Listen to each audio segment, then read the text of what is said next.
Nagpur session हुआ था कांग्रेस का 1920 में और यहां पे मेन रेजोल्यूशन पास किया गया था नॉन कॉपरेशन का, असहयोग आंदोलन का। First of all non cooperation जो लॉन्च किया गया था 1 अगस्त 1920 को लॉन्च किया गया था गांधी जी के द्वारा। फिर उसके बाद कांग्रेस ने एक स्पेशल सेशन करता है नागपुर में, जब ये नॉन कॉपरेशन के बारे में बात करते हैं, असहयोग के बारे में बात करते हैं।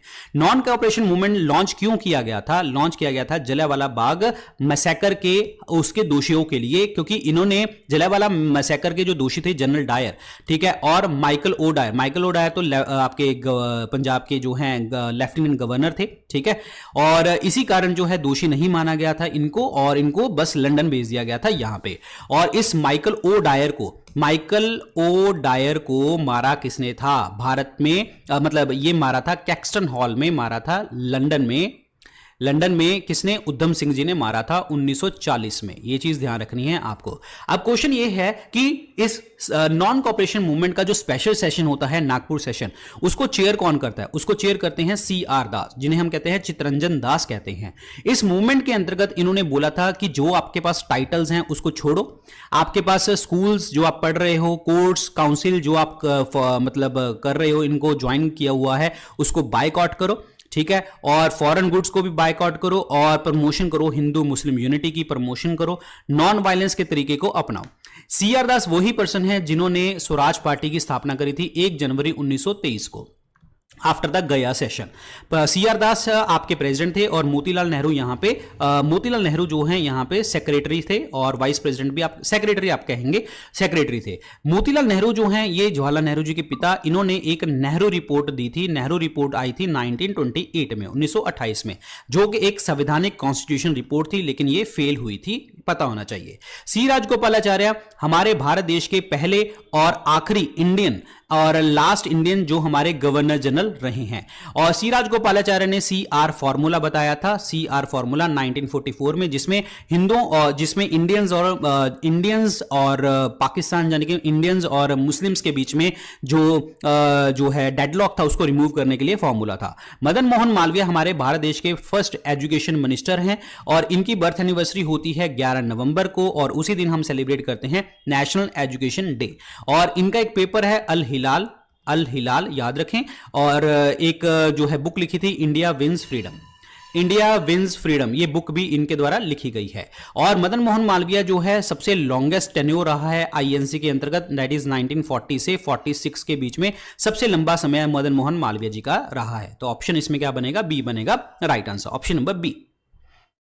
इनमें से कौन सा कंपोनेंट नहीं है फॉरेन एक्सचेंज रिजर्व्स का इंडिया के अंतर्गत? आपको पता लग रहा होगा कि हमने जो पेड बैच है मेरा 10,000 MCQ कोर्स, तो उसमें हमने किस तरीके के क्वेश्चन डिस्कस किए होंगे, और इसी तरीके से मैं वहां पे पढ़ाता हूं और बहुत ही चुनिंदा क्वेश्चन वहां पे मैं करवाता हूं, ठीक है। तो ये सारे क्वेश्चन मैंने वहीं से लिए हैं। सो इसमें कौन सा कंपोनेंट नहीं है फॉरेन एक्सचेंज रिजर्व का? First of all foreign exchange reserve जो होता है वो RBI के पास हमारा जमा होता है। RBI इसको 2 फॉर्म में रखती है, एक तो गोल्ड की फॉर्म में और एक आपका फॉरेन करेंसी की फॉर्म में रखती है। अब फॉरेन करेंसी में 5 तो आपकी इंटरनेशनल करेंसीज है, जिसमें US डॉलर आता है, ठीक है, और यूरोपियन यूनियन का यूरो आता है, और उसके बाद जो है पाउंड स्टर्लिंग जो है वो जो है दैट इज इंग्लैंड का यानी कि UK का, ठीक है। और उसके बाद जो है उसके बाद अगर बात करी जाए पाउंड स्टर्लिंग हो गया, UK का हो गया, ठीक है। और उसके बाद बात करी जाए pound sterling UK and one more point is there, European Union का हो गया, और चाइना का युआन और रेनमिनबी जिसे हम कहते हैं, जापान का हो गया येन, ठीक है। तो ये सारी करेंसीज जो हैं आपकी वो गोल्ड की होती हैं, मतलब ये रिजर्व में होती हैं। एक करेंसी SDR भी होती है, स्पेशल ड्राइंग राइट, जिसे हम पेपर गोल्ड के नाम से भी जानते हैं, पेपर गोल्ड के नाम से, और ये करेंसी होती है IMF की, इंटरनेशनल मॉनेटरी फंड की। तो अब नॉट ए कंपोनेंट पूछा है कि कौन सा कंपोनेंट देखने को नहीं मिलता, तो SDR होल्डिंग ये तो होती है। Foreign exchange asset of RBI ये होता है। Foreign exchange asset of government नहीं, गवर्नमेंट का नहीं होगा, RBI का होगा, तो ये गलत हो गया। Gold stock of RBI, yes ये होगा। तो ऑप्शन नंबर क्या बनेगा? C बनेगा right answer, option number C। ये चीज ध्यान रखें, ऑप्शन नंबर C बनेगा right answer, option number C।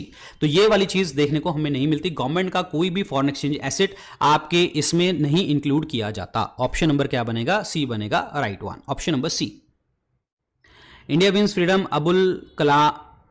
Abul Kalam Azad की बुक है सर। हाँ तो फिर मैंने क्या बोला?